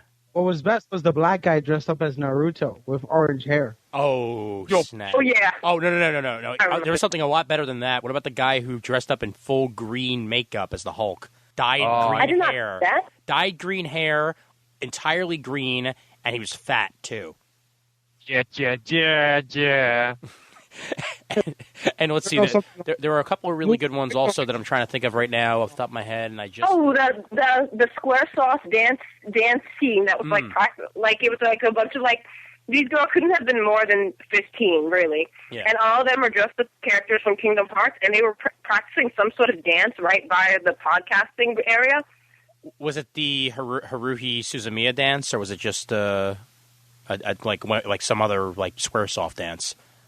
Because most anime fans end up dancing Haruhi Suzumiya's. It was like Standard Kid Ruins means dyslexia. Okay. It was really complete retardation. Like there was no other explanation for it. Oh, and just to wrap up what I was saying, Zombie Wolverine was kick-ass. There were a bunch of really good Mary Jane and Gwen Stacy's for the contest, and the Emma Frost and the Black Cat were brilliant. People told me about the Emma Frost. I didn't even get to see her. Yeah, she was really good. Really. You know who was that good though? Who? There's a Levu that was pretty bad. Oh yeah. Yeah, the same one from last year. Oh, and there was a really good Nightwing on the 4. There was one really bad one and then one really good one to like offset it. The prepubescent Nightwing that asked a question during DC Nation. Yeah. No, was it DC Nation? No, it wasn't DC Nation. It was during the Final Crisis one. It must have been Final Crisis. Yeah. Where didn't he ask if are you going to kill me or something? Yeah, something like that. And he had just bought a fresh set of nunchucks. Nice. Yeah, Spano actually had that Nightwing smack me in the head with his baton. I don't know what Spano, so no surprise there. No So pressure. there's only a couple of things left. Let's talk about who you got sketches from and who you got autographs from. Raph, you go first because I'm sure your list is the longest. Okay. Well, actually, with my sketches, I didn't pick up 2 of them. I don't know if they're done or not. The first sketch I did get was from Jamal Igle, which was an awesome Superman punching out Hawkman, and it says Thanagar sucks because Sean was coming in, and I wanted to get something for just thinking about Sean. Mike Norton, actually no wait, let me do Julian Lytle. Julian Lytle actually is supposed to give me a Hulk punching out. No wait, Superman punching out World War Hulk with the armor on and everything, which I can't wait for. I'm gonna have to contact him to pick it up. I also got from Andrew Charpar a great Dark Hawk and Azrael. And the last one is my favorite. This is from Mike Norton. I don't know if he's actually done with it or anything, but I asked him to do Superman punching me out. Oh. So I am truly waiting that one. I want to have my tooth knocked out by the Man of Steel. And autographs, God. I just got Daily Ocean. You know how many years I've been waiting for Superman to just hit you? Considering you've only known me for like 2, 2 years. probably I wish you could have done it on Megagon. That would have been awesome. that would have been great. But actually, the only autographs I got were my 2 JSA 13 covers. I have the variant and the regular. They're both signed by Jeff Johns and Dale Eaglesham. You know my Jeff Johns story. Really cool.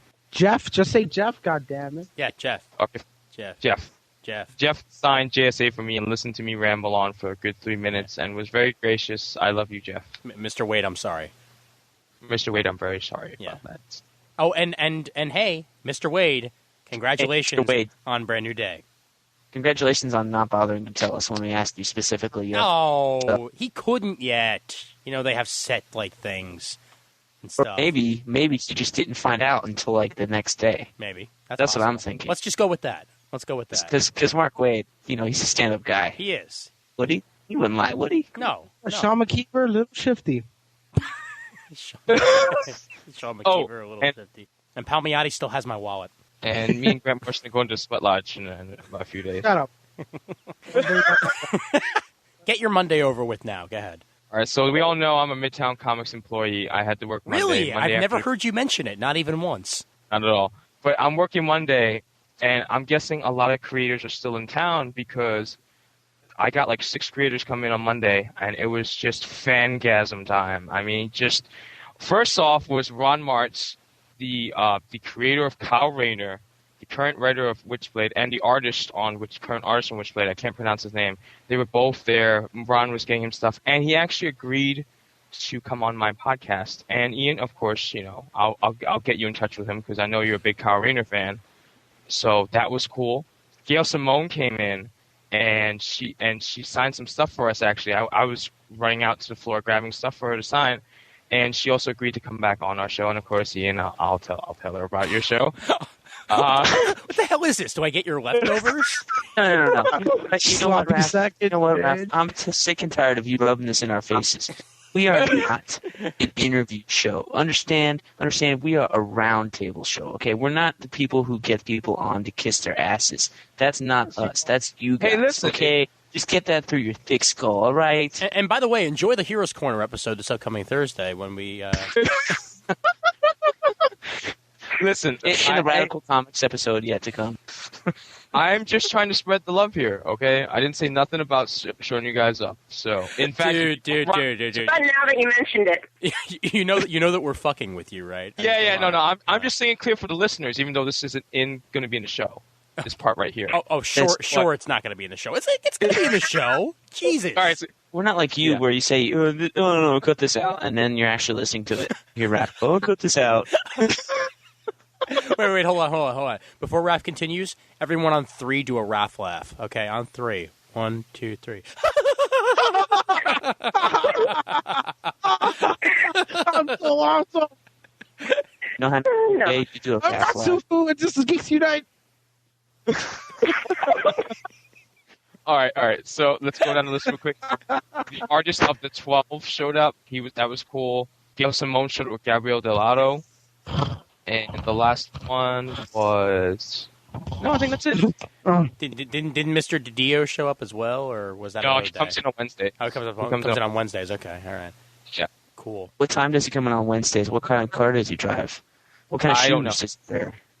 I don't know exactly. I don't look at his shoes. Where does he live anyway? You're the stalker guy of the group. You should know, right? He actually lives somewhere, I think, in Jersey. I'm not too sure, though. Oh, okay. Cool. I just want to know his blood type.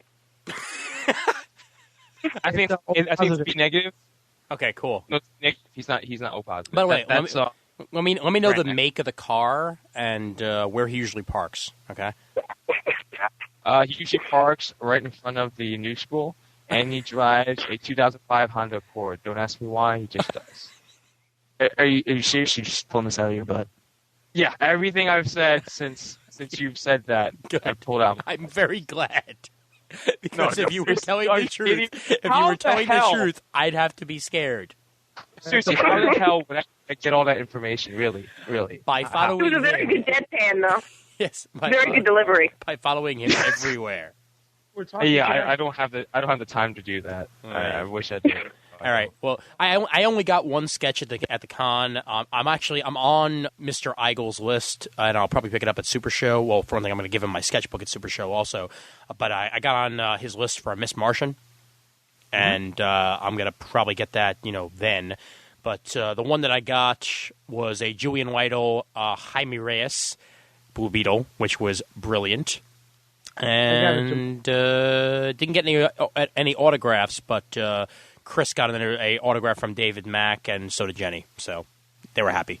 Yeah, I actually got a bunch of autographs from Mac because I was just like, here's everything I've ever dreamed of you putting your hands on. Sign it. Because he's your Mac Daddy, right? That sounded better in my head. Yeah. Excuse me. That's what she said. Let me tell you something about David Mack. Danny was doing the interview, and he just shot her this smile. And for a second, I was like, damn, I want to have this guy's baby. Because honestly, this man is a very pretty man. And he's so awesome. That's actually how I feel when I hear David Cook sing. So that's fine. I thought you said David Cohn from the New York Yankees. Whenever David Cohn sings, it's just like it's music to my ears. David Cohn sings? Come on, man. He puts no hitter. Shut up, Raph. Perfect Yeah. game. Perfect game. Raph. Get it right, punk. All right. Shut up, Raph. That was Doc. Everyone. Yeah, I didn't get that many autographs or anything. What did I get? I got an Akemi sketch from Mac. I got give Nerds his autograph my Green Lantern Rebirth because I could never find Jeff Johns. Sigh. His name is And- Jeff. No, I said it on purpose. I know. insist on calling him Jeff Johns from this Okay. point on. Okay. Unless I call him Mr. Jones. Okay.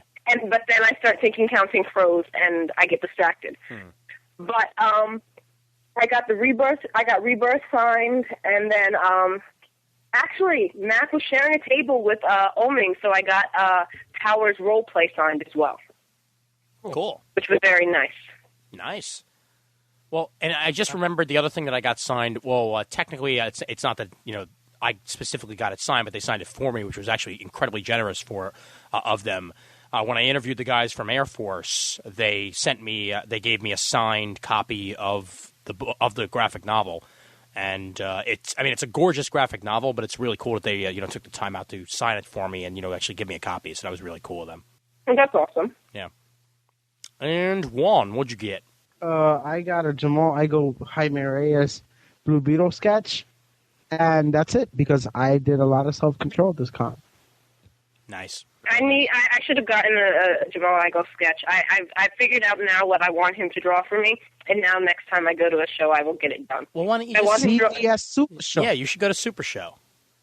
Super Show. CGS. Shush, shush, shush, shush, shush, shush, shush. We got space for more in the car, Danny. Yeah. Yes, Problem is you need to get your own hotel room. You tell me when, and then we'll figure things out. Cool. But Cool. No. because I decided I want him, I want a drawing. I want a sketch of Nightwing choking Joker. Ooh. Cool. Looks like Nightwing's gonna have to choke a bitch. He's not afraid to. Did you read that last night? Don't say that. Don't say that now. I'm considering that has to be the caption of it. But no. Okay, if you get that as your caption, then I'm going to give you a high five. And Brent, Okay. what did you get? Yeah, Brent, what did you get? I'm really interested to know. Yeah. You got Let's drunk. see. Yeah, I got drunk. Cool. No, really, I didn't. Did you get drunk to sign it? Yeah, he was actually kind of an asshole. A little drunk asshole.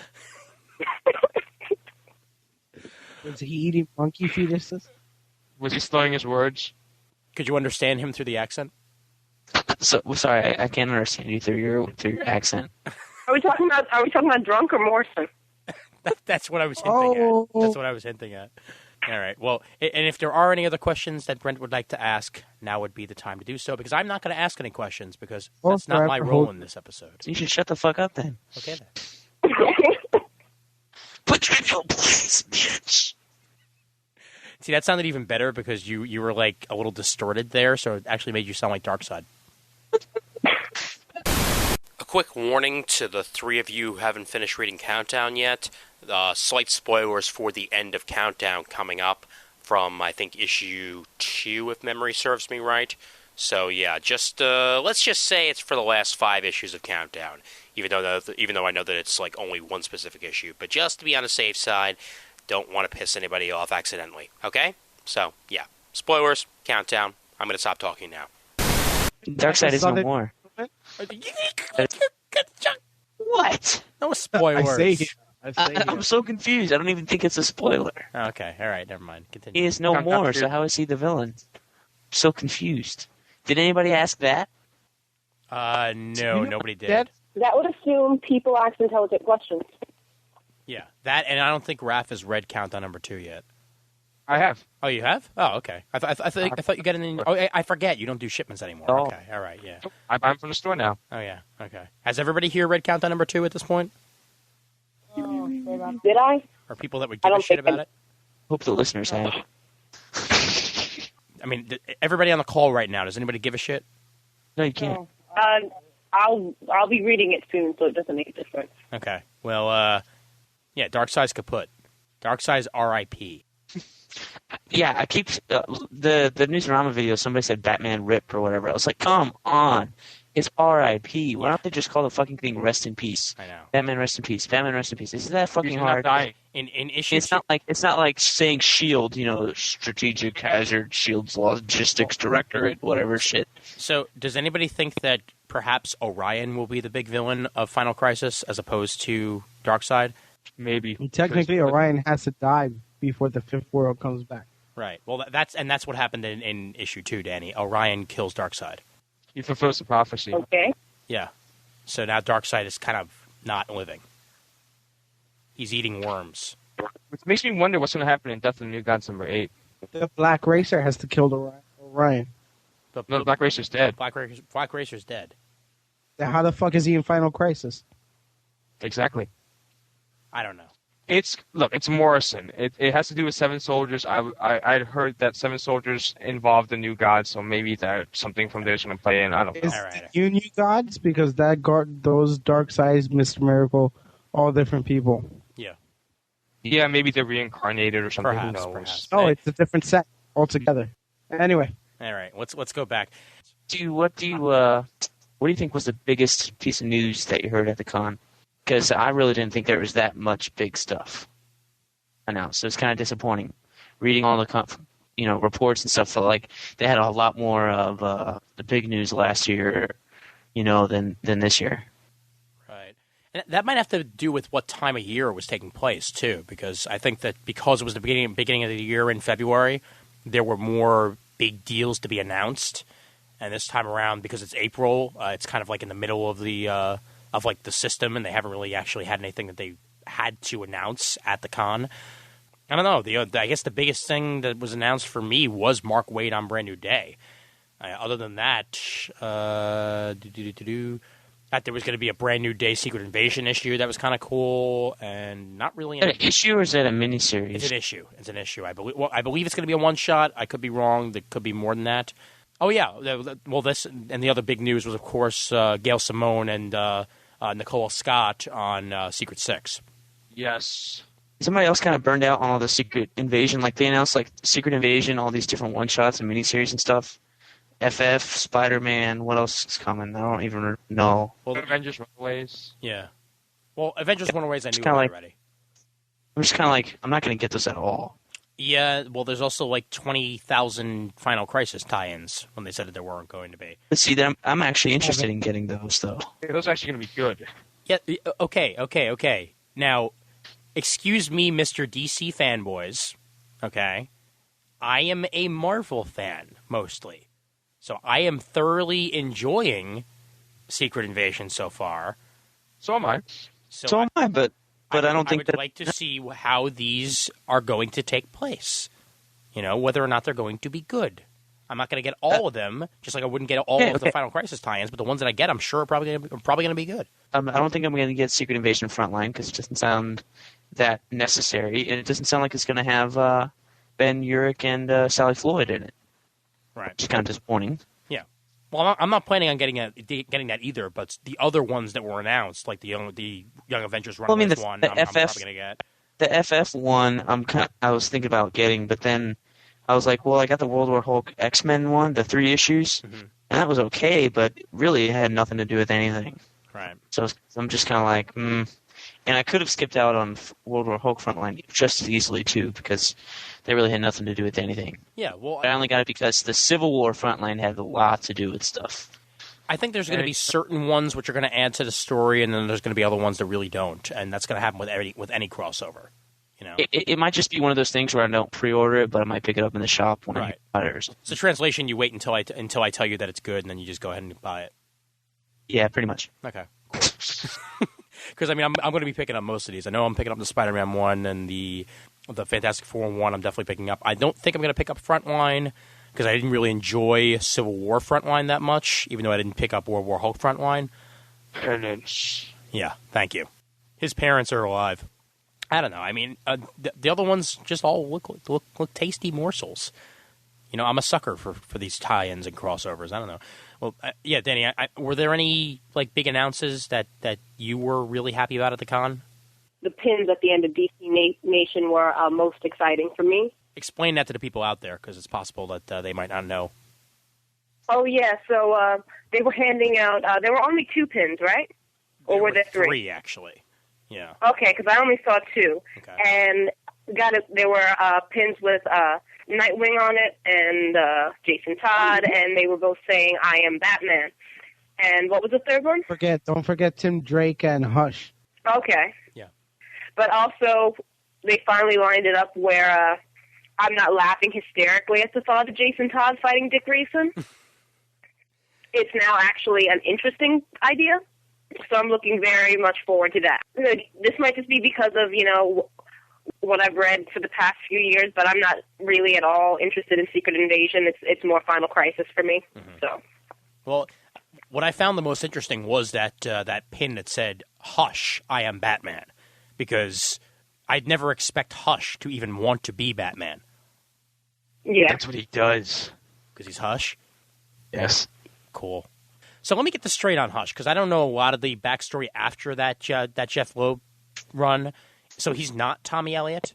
He is. He is. He is? No, he has Tommy Elliott hostage. Okay, you know what? That AJ Lieberman stuff is not in continuity anymore. Yeah, it's crap. It doesn't really matter. Basically. They threw it out the window. I mean, I don't think that run even ended. They just cut the series right then and there. So no, I don't think we need to count ended, that. but it ended with the I forget who did this. Tommy Hush had some weird surgery or whatever. Batman put an implant in him.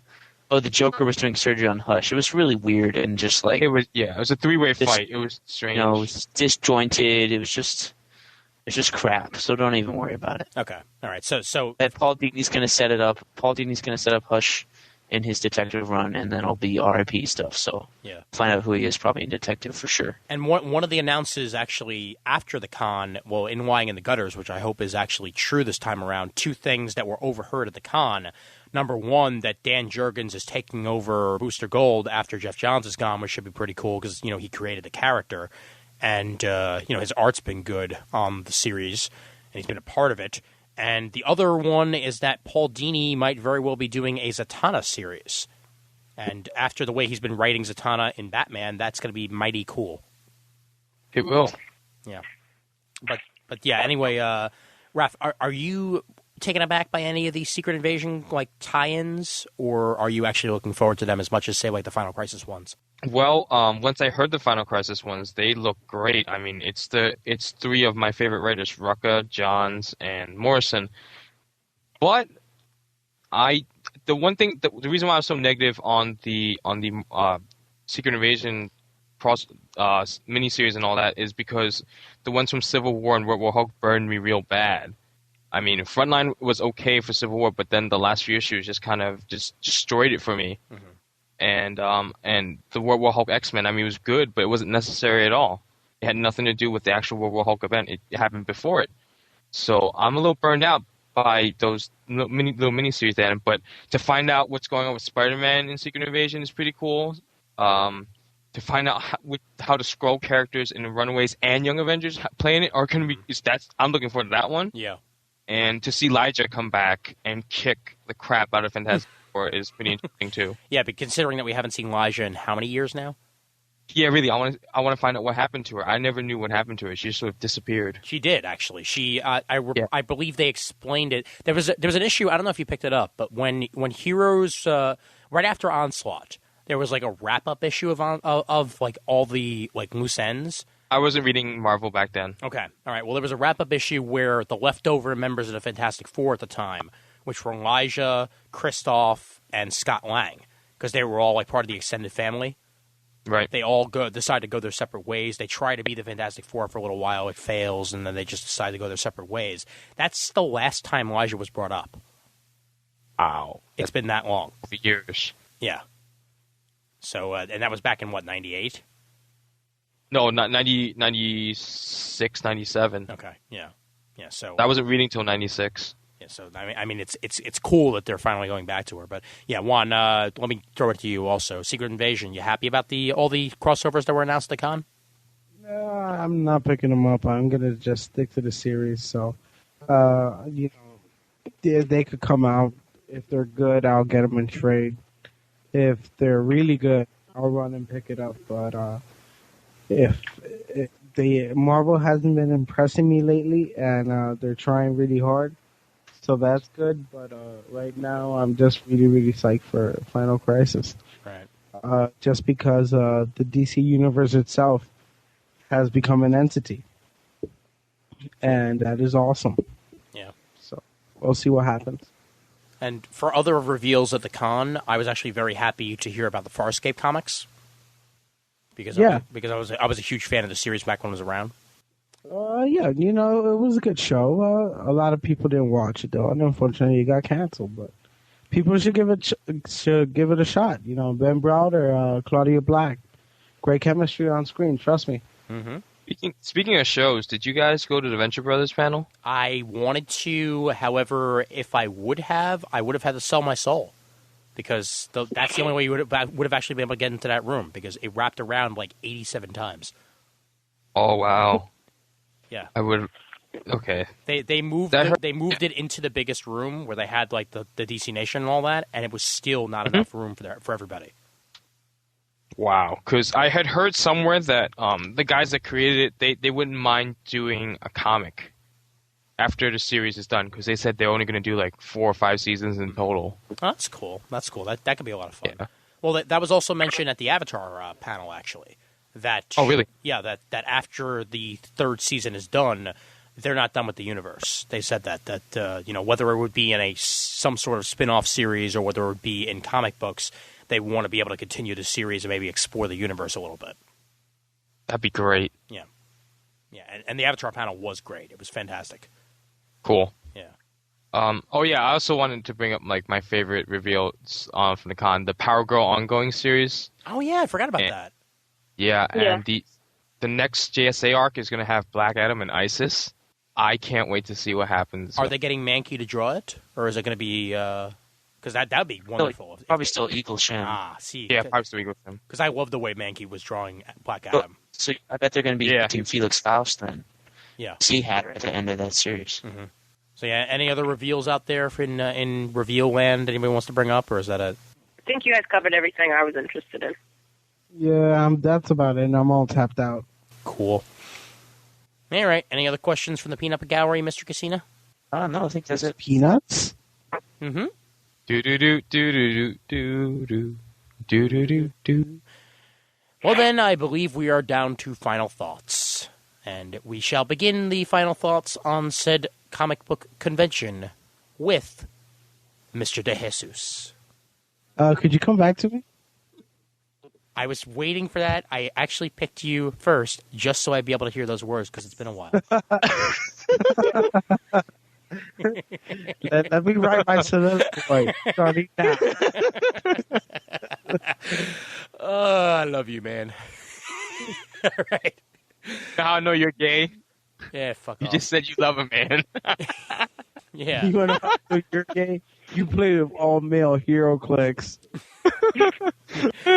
And you want to know how I know Raph's gay? Because he Oh. splooges on Dan DiDio every time he sees him. No. Oh, I love the bald head and the goatee. Yeah. All right. Well, then, for the final thoughts on the con, first I'll go to Brent. Hope you guys had a lot of fun. Okay, great. Thanks, Brent. And let's move it on to Danny. It was weird, sort of half being at a table and still having the experience of standing on those lines and everything. But all in all, it was a really good experience. Glad I got to chill with you guys, and can't believe my first interview was quite as insane as it was. Hey, well, Brent's first interview was Mark Waid. So he knows how I feel. I don't, because I don't know who you talk to. Oh, David Mack. Oh. And he's my god. So. Oh, my God. You're his Magog. That's that new Adventures of Shit. That's so true. My God. Yeah. You just, oh Lord, I can't believe you just said that. Okay. Now I have a horrifying desire to go up on my DVD collection and watch the first 2 seasons of Andromeda. Thank you very much. Does that have anything to do with David Mack? Hmm? What does that have to do with David Mack? He said Magog. Yeah. Magog was an Andromeda character and also a Kingdom Come character, obviously. I thought we were talking about David Mack. Oh, We were it's okay. There. It was too geeky for Brent. Yeah. it It was one of those word association things. Well, I did like David Mack's art in New Avengers because it was more of his original style, and that was more to my I liking. didn't. Yeah, really? Yeah. Well, I didn't like his collage stuff in Daredevil either, so I'm just not a Mac fan. Yeah. Well, I like My him Mac Daddy. solely for his stuff. I'm not big on him, like on the Avengers, like when he's drawing for Ben. This is mainly just his Kabuki stuff. Gotcha. Cool.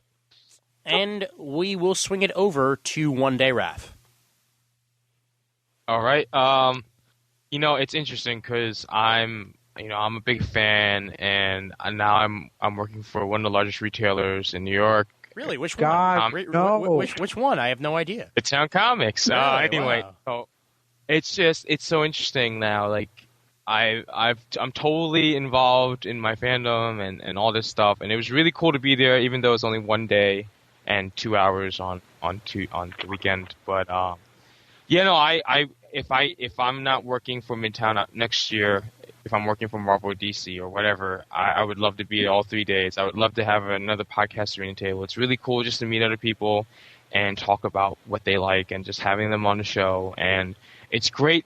What was great was our first interview was Jamal Igle, and just on Thursday when we were setting up, when Jamal saw me for the first time, I mean, he treated me real good. He was like, "Hey, Raph, how's it going?" And he gave me a hug, and I'm like, this is cool. I mean, the guy who drew one of my favorite Nightwing runs is giving me a hug, and he knows who I am and everything, and it's really cool. It's cool that we have this, that we can do this. We can talk about what we like and just meet the people that whose work we like. It's awesome. So I can't wait for next year, even if it is for one day.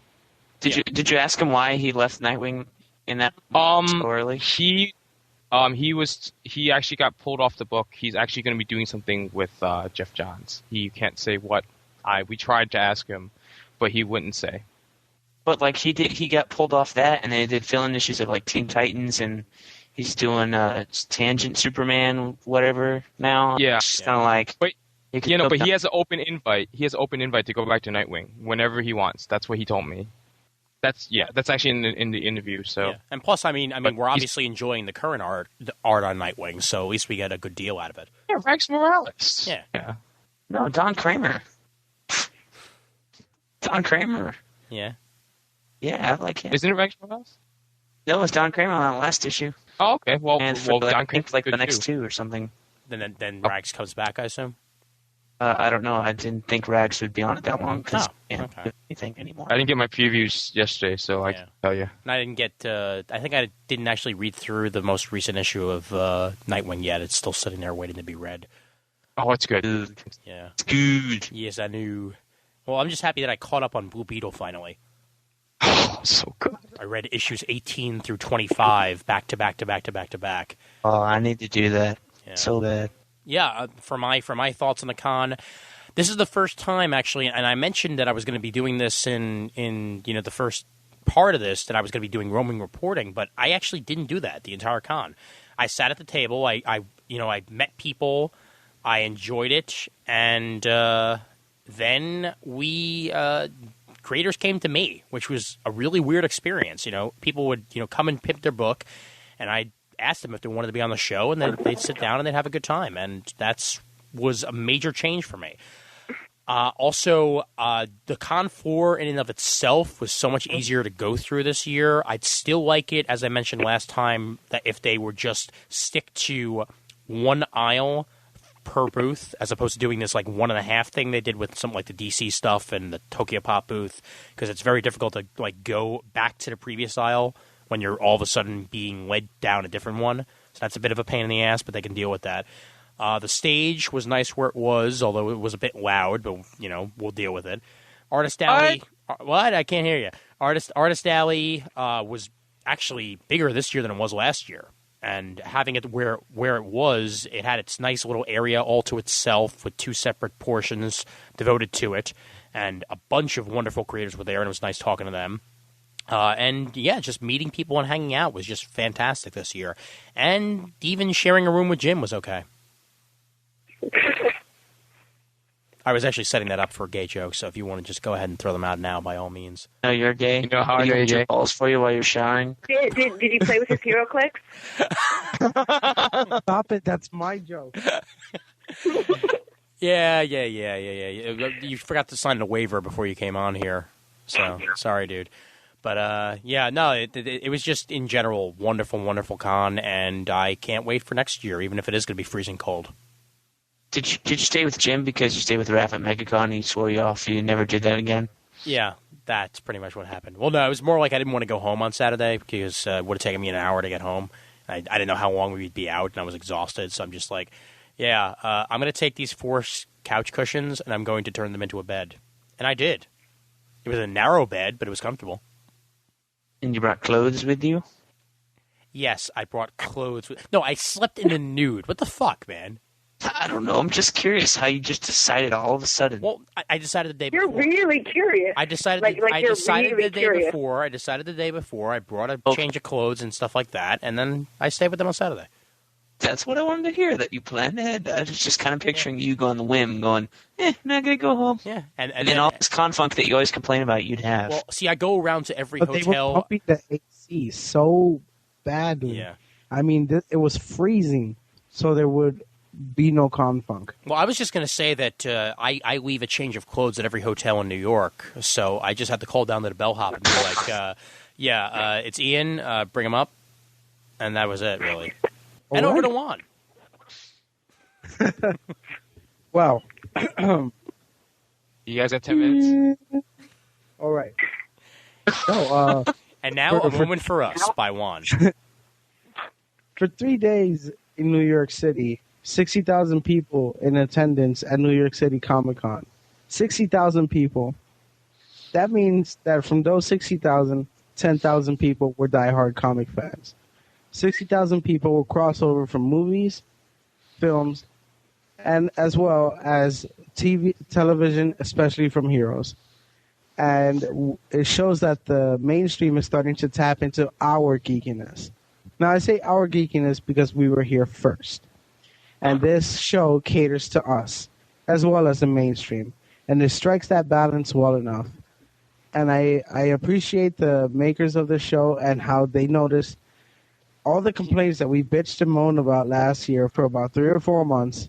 And they said, fine, have it. In true comic book fashion, they gave all the fanboys exactly what they wanted. And for that, we are greatly appreciated. Just one thing. Get that comedian off the goddamn stage. He was not funny. Right? When And he's there we there have- screaming at people while I'm trying to conduct an interview with Gail fucking Simone, get him off the fucking stage. All right? Isn't that kinda hard to do I am if not two afraid people to are- smack a bitch. And I will walk up, no matter if it's Kids Day or not. I will punch the shit out of him. Whoa, Anyway. man. Whoa. Back it up, man. Back it up. Don't make me What? hold you back. No, stop. I'm gonna let him go. Wait, I'm loud. I'm funny. You gotta let me go because I got one thing to say. I'm gonna sell Creators, tickets. fans, and podcasters came together for 3 days of magic. And in that 3 day of magic, a girl played with my hero clicks. Raph got to have his fanboy orgasm by talking directly to Jeff Johns without having a Jeff. security guard present. Right? Ian finally came into his own as a mainstay of podcasting. And Danny got to meet her idol. And I got to fuck around and joke with Carmine Infantino. Nothing else to say. New York Comic Con 2008 was fantastic, and 2009 will be even better. And don't forget, it was bigger, it was better, and it had double the space. Don't forget, it was also uncut. Mm-hmm. You know, so you probably have a higher probability of getting pregnant. But there's no. But he can clean. But your content can clean itself better. Oh, let me just tell you this quick Batman story. Uh-huh. I was going to the bathroom, right? Oh, yeah. And I'm standing there, right? And there's three Batman stalls Uncut. because for some reason there's only three urinals. I'm standing there and I go, and this douchebag takes the middle urinal, right? So I look at the guy next to me and he holds up one finger, and that's an international sign for one stall in between because there's no divider, right? So I'm standing there, and here comes this Batman going. So he comes in, right, and I look over, and it's Tim Burton's Batman, except this guy is 40 pounds overweight, right? Shouldn't be wearing black spandex, right? And he looks over, and I hold up my finger going one stall in between. And he shrugs his shoulder and pulls up right next to this guy, right? He takes his big, wide stance, right? This is a grown man in a Batman costume in a bathroom, pulling up right next to him. And he goes, and he unclicks his utility belt, right? Oh. This fucking Batman unclicks his utility belt. And can you repeat that sound effect? Yeah, it goes, and it goes right to the floor, right? And I'm standing there. I look at the guy next to him, right? And then the guy just unzips, right? Probably like unrolls something else, and just drops his hands to the side, looks up to the ceiling, and goes, "Oh." Oh, and then he goes, "Oh," like if he asked to weep. And then he goes, and then, "Oh, oh, oh, oh." Oh my god!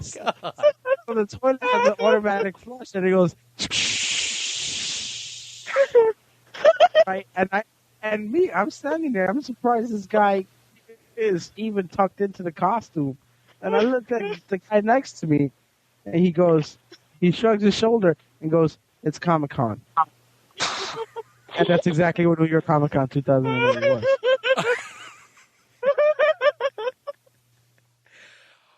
I believe So that. I don't think anyone can top that. I believe there's only one other thing to say on this episode, and that is we're done. Timing is a proud member of the Comics Podcast Network. No, you're being a little premature on that because an episode can't end without promoting somebody else. So before we wrap this baby up, and before I ask everybody where they're from, while Raph still laughs hysterically, here is a promo for Alternate Reality. You done? You done, Raph? You good? You good? I'm so easily amused. I just want to go ahead and play the promo. Yeah. I'm Batman. Hey, John. What's Like up? you were in a Not much, set. Charlie. I'm just trying to figure out how to get more people to listen to Alternate Reality, the comic book podcast. It's our show about everything related to comics. We do a pick of the week, and we do news, reviews, and previews for all things related to comics. In addition to that, we talk about all the stuff we're into. Movies, TV, video games, and so forth. It's everything a comic book lover needs to know about what's going on in the world of comics. But I can't figure out how to get more people to listen to the show. Maybe you should tell them to go to alternatereality.podomatic.com. That's a fantastic idea, Charlie, and while they're there, they can listen to our current episode as well as previous episodes. Thanks. Now I know. And knowing is half the battle.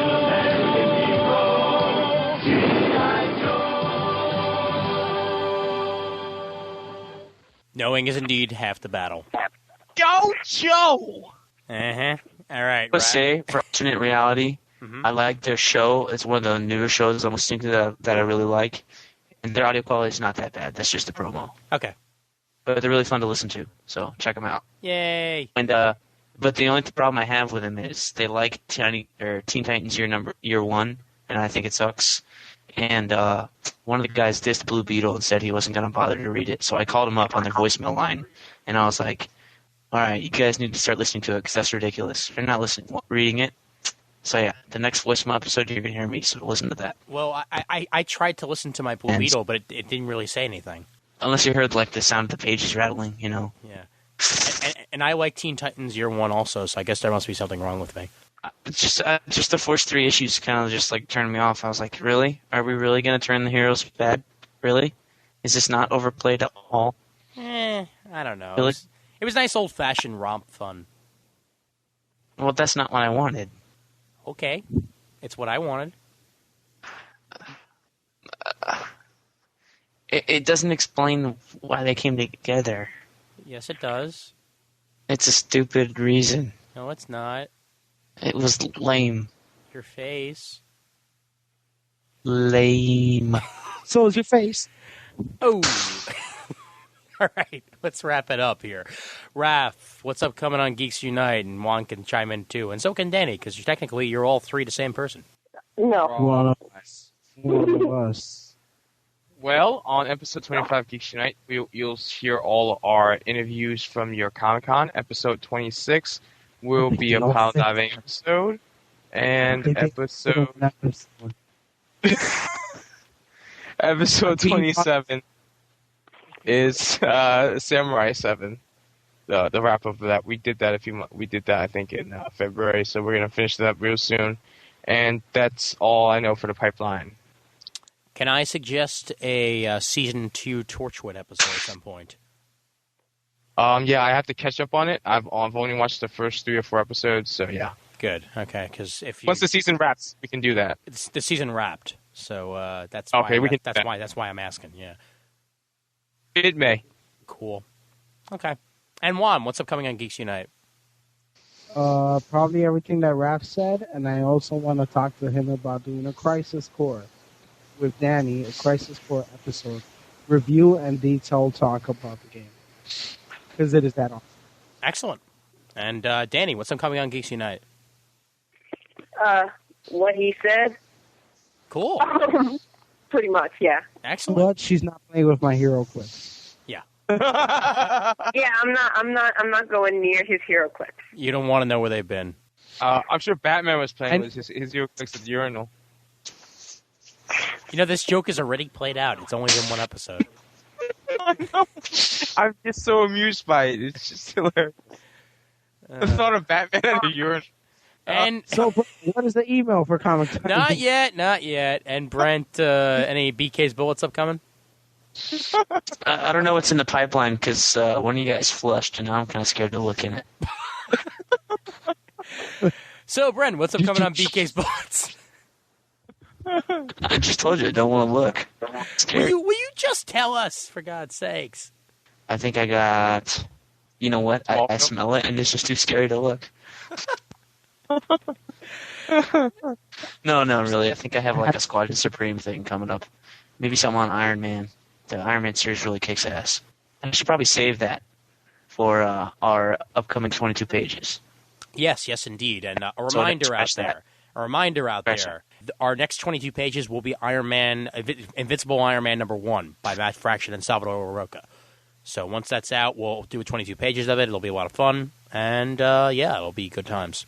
We're also planning in the works, now that it's been 4 months, like we said, we're going to do a brand new day episode in the style of the 52 episodes we did and do a whole bunch of issues at once and go through what's been happening so far. So that's upcoming in the pipeline. And we got the Heroes Corner episode. We got eventually Radical Comics. We got a whole bunch of stuff upcoming on Comic Timing. It's going to be a whole lot of fun. Yep. Booyah. All right. And that's all. So the email address for Comic Timing is comictiming@gmail.com. Don't forget to check out the forums over at thecomicforums.com. Graciously hosted by the Comic Geek Speak guys over at comicgeekspeak.com. We're proud members of the Comics Podcast Network over at comicspodcast.com. And we're proud members of the League of Comic Book Podcasters over at comicbooknoise.com/league. Please vote for us on Podcast Alley. Please send us your iTunes reviews. Dig us on dig.com. And all that jazz. Give the email address for Geeks Unite real quick, Raph. comicgeeksunite@gmail.com. Alrighty. Excellent. And, that's all. So thanks for the crew for joining us. Silence. You're supposed to say thank you. You're welcome. It's a pleasure to be on Thanks the for show. having us. You're welcome. And as always, there's always time for comics. Okay, let me say that again. And as always, there's always time for comics.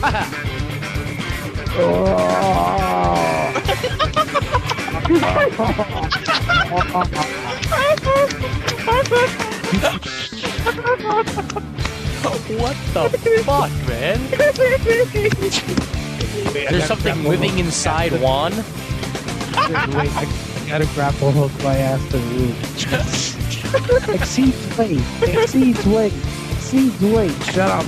I always wait back. Go up. Go up, goddammit. Where the fuck is that? And that's what would happen if Adam West Batman was still around today.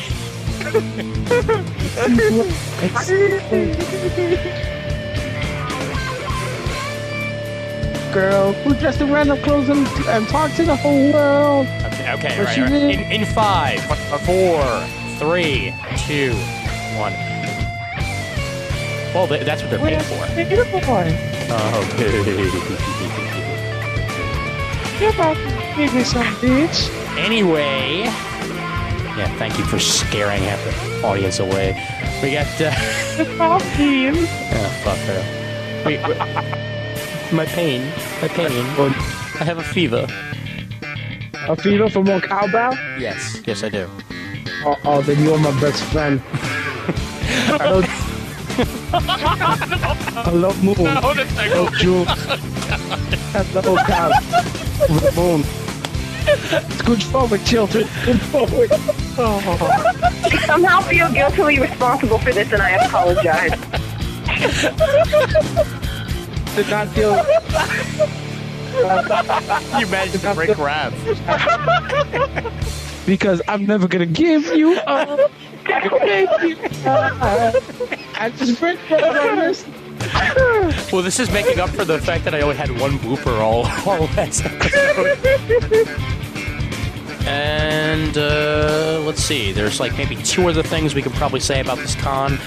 So I guess we'll say them. Number 1 would be, what was your favorite booth at the con? And number 2 would be, who'd you get sketches from and autographs from? So let's ask the crowd both questions at the same time. We'll start it off with Juan. You suck. I'm supposed to. Jamal, wait, hold on. Let me go back. Brent.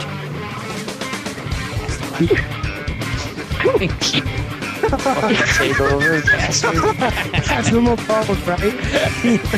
Jesus. That's I'm one still of here. 3 I'm listening to you guys talk. Yeah, I know. I thought I just thought that you had zoned out into podcast listing mode. That's all. No. Okay, cool. Go ahead. All right. It's all you. So I guess there's only a couple things to ask left. Who? Okay, all right. Okay, say it again. I'm sorry. I just love the fact that you used my exact same delivery because that was hilarious. Continue. Thanks on his back. Right. So I guess there's only a couple. Shit. You can't do it. You try harder. Keep going. All right. Okay, deep breath. Let's all take a deep breath. Okay, breathe in. Breathe in, exhale, and out. Exhale and out. That's the same thing, so you should probably inhale also. You'll get the babies. Brett, go ahead. That's all you need. Let's try this again. Let me pull up my eyes here.